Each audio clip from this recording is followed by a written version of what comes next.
வணக்கம். சிம்பிள் சமையல் யூடியூப் சேனலுக்கு உங்களை அன்போடு வரவேற்கிறேன். மறக்காம இந்த சேனலை சப்ஸ்கிரைப் பண்ணுங்க, பக்கத்தில் இருக்க பெல் பட்டனை கிளிக் பண்ணுங்க, லைக் பண்ணுங்க, கமெண்ட் பண்ணுங்க, ஷேர் பண்ணுங்க. இன்னைக்கு நம்ம பார்க்க போறது குழந்தைகளுக்கு ஏற்படும் சளி இரும்பலை போக்கும் ஒரு எளிமையான வீட்டு வைத்தியத்தை நம்ம பார்க்க போறோம். அதுக்கு நான் எடுத்திருக்கிற இலை பார்த்தீங்கன்னா கற்பூரவள்ளி இலை. இந்த கற்பூரவள்ளி செடியை பார்த்தீங்கன்னா ஒவ்வொரு வீட்லையும் கட்டாயம் வளர்க்க வேண்டிய செடி இது. குழந்தைகளுக்கு மட்டும் இல்லைங்க, பெரியவங்களுக்கும் சளி இரும்பல் பிரச்சனை இருந்தா ஒரு நாளைக்கு நீங்க 3 இலைகளை மென்று சாப்பிட்டுட்டு வந்தீங்கன்னா உங்களுக்கு சளி படிப்படியாக குறைஞ்சிட்டு வந்துடும். இப்போ நம்ம இந்த கற்பூரவள்ளி இலைகளை பறிச்சு குழந்தைகளுக்கு சளி இரும்பல் போக்கும் மருந்தை இப்போ நம்ம தயார் பண்ணலாம். கற்பூரவள்ளி இலைகளை நான் இப்போ பறிச்சு எடுத்துட்டு வந்திருக்கேன். நீங்க பெரிய இலைகளா பார்த்து பறிச்சு எடுத்துக்கோங்க. பெரிய இலைகளா எடுத்தீங்கன்னா தான் இதுல இருந்து நமக்கு சாறு நிறைய கிடைக்கும். இப்போ இந்த இலைகளை நம்ம கழுவி எடுத்துக்கலாம். கற்பூரவள்ளி இலைகளை நான் இப்போ நல்லா கழுவி எடுத்து வச்சிருக்கேன். அடுப்பு பற்ற வச்சு ஒரு கடாய் வச்சிருக்கேன். இப்போ கடாய் பார்த்தீங்கன்னா சூடாயிருச்சு. இப்போ நம்ம கழுவி எடுத்து வச்சிருக்க இந்த இலைகளை சூடான கடாயில வச்சிடலாம்.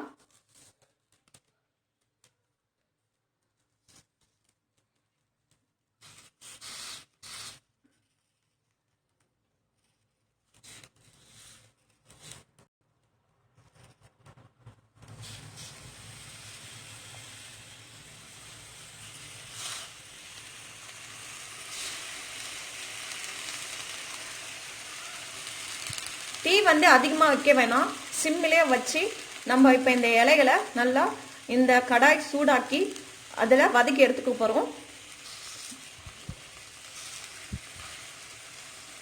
இந்த இலைகளை இப்போ திருப்பி போட்டுடலாம்.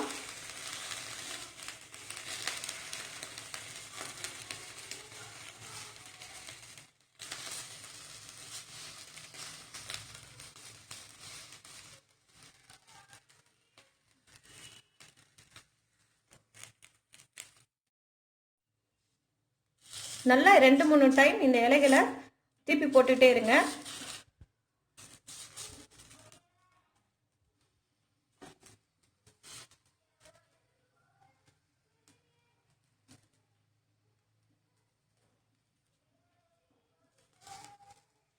இந்த இலைகள் நல்லா வதங்கி கலர் மாறி வரும்.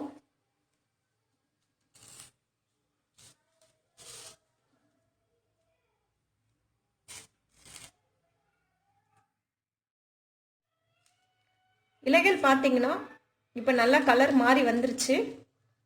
இப்போ நம்ம அடுப்பு ஆஃப் பண்ணிட்டு இந்த இலைகளை எடுத்துக்கலாம். இப்போ நம்ம வதக்கின இலைகளை ஒரு பிளேட்ல எடுத்திருக்கேன். இப்போ இந்த இலைகளை நீங்க கையில எடுத்து நல்லா சூடா இருக்கும் போதே நல்லா பிழிஞ்சிங்கன்னா இதுல இருந்து பாருங்க சாறு வரும்.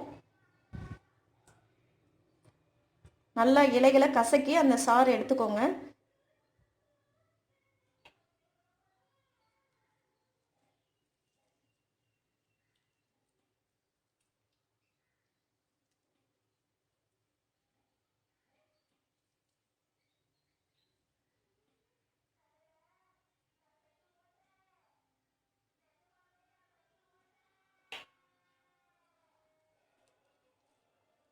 நீங்க ஒரு 10 இலைகளை வதக்கினீங்கன்னா தான் உங்களுக்கு ஒரு பாலாட அளவு உங்களுக்கு சாறு கிடைக்கும்.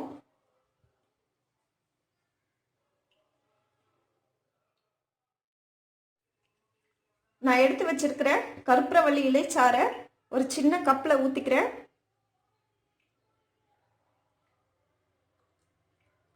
இத கப்லயோ அல்லது பாலாடையிலையோ ஊத்தி குழந்தைங்களுக்கு காலை மாலைன்னு 2 வேளை கொடுத்துட்டு வந்தீங்கன்னா சளி இருமல் காணாம போயிடும். இது 6 மாச குழந்தைங்கள இருந்து 5 வயசு குழந்தைங்க வரையும் தாராளமா கொடுக்கலாம். இந்த செய்முறை உங்களுக்கு பயனுள்ளதா இருக்கும்னு நினைக்கிறேன். தேங்க்யூ.